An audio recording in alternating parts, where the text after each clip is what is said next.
तब हमारा गावे के पड़ेला हाँ जी कि होई जाला जिंदगी बेकारे हो दिलवा टूटले पजना टूटले पजननी दिलवा टूटले पजननी अरे बहुते दर्द देला का प्यारे हो। देखिए हमारो समय मिलल बा मल्लिकार से 4 गो गीत के तीसरा होता हाँ जी तो वह लड़की बिया हाँ आई दुखित नहीं खे ना खुश बिया सही बात काहे काहे काहे कि जेकरा के उछहले बिया हाँ जी उनके से ओकर शादी भइल बा अति सुंदर वो कितना खुश रही बहुत पहला मिलन बा सुहाग रात में हाँ जी भगवान से निहोरा करती का कहतिया का कहतिया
भोजपुरी हो हाँ जी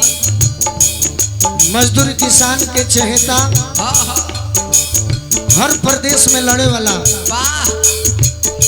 हर प्रदेश में लड़ने वाले भाई हाँ जी हमारे अभिभावक परमेश्वर मुखिया जी के सुपुत्र मेरे ब्लड कहें मेरे जान कहें जय हो नंदन भैया के आगमन होइल बा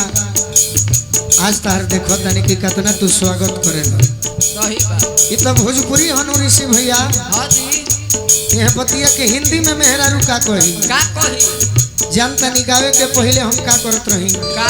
पूछी का करत रही का करत रहो पढ़ाई में बड़ी तेज बाकी तनी नाच देखे में बड़ी मन लगत रहे सही बात बाबूजी से चुपे चल जाई नाच देखे हाँ जी 3 बजे भोर में हाँ तो आज के लइका हाँ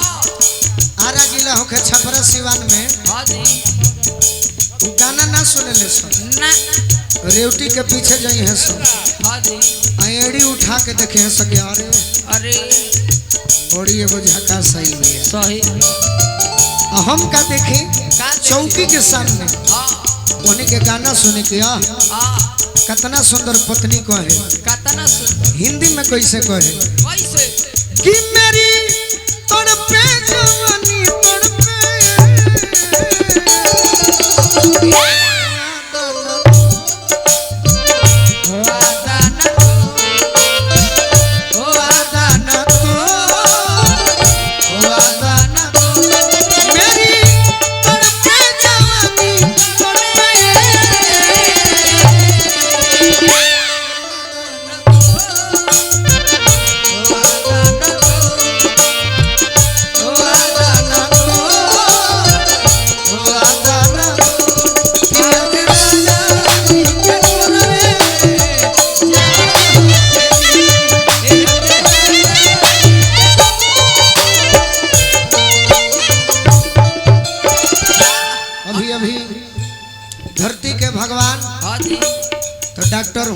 हाँ जी हमरा खातिर भी भगवान हमरा यहाँ से भैया आज भी काम वैसा ना होला, लेकिन जितना होला हाँ हाँ खाना खाए भो और लड़ाई झगड़ा करे के तो बाने के फट भांजे के बा। सही बात फिल्म ना बनी, ना फिल्म ना बनी, हाथ ना भांज जाई। हाँ जी अरे फिल्म बनी 3 घंटा खाती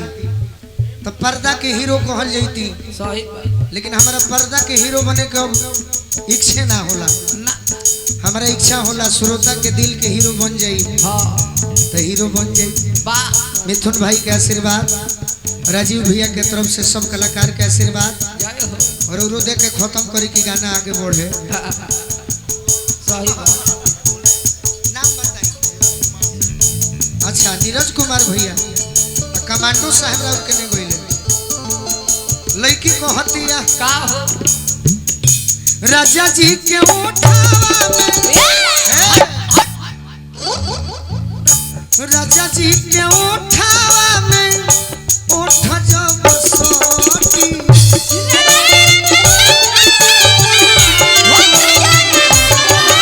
राजा जी के उठावा में उठ जब सोती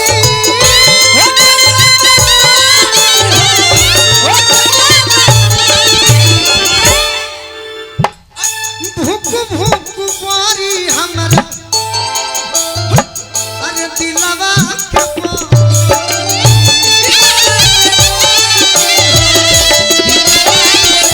अरे भूख भूख बारी हमरा दिलवा के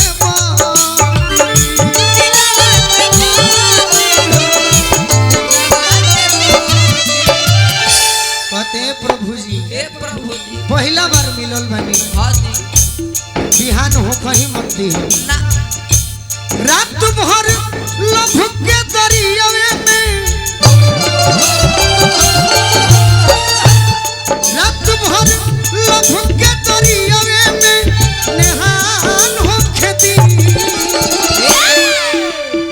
बाकी जैसन भाव चाहे देलू है ना ना तनी जा राजन भैया भी जा, हाँ जी हमारा राजन भैया भी, हमारा राजन भैया भी और ऐसा मानो कि मजा आ जाए। सही बात जा हो जा साउंड भी गोदना गोदावे सब ऐसा जनी हो कि आज ये भाई नए कलाकार में फिर विवाद में ले हमरा के ना ये सब ना हो सकेला। ऐसा जानिए हाँ जी कि आज पहली बार मैं आपसे मिल रहा हूँ हाँ और हमारे से बियाह तार भइल बा 2 मिनट खातिर, हाँ तू तनी एक्टिंग करो इहो ठीक बा, लेकिन ओ टाइप से ओकरा बाद रणवा हो जाइबू कि रात भर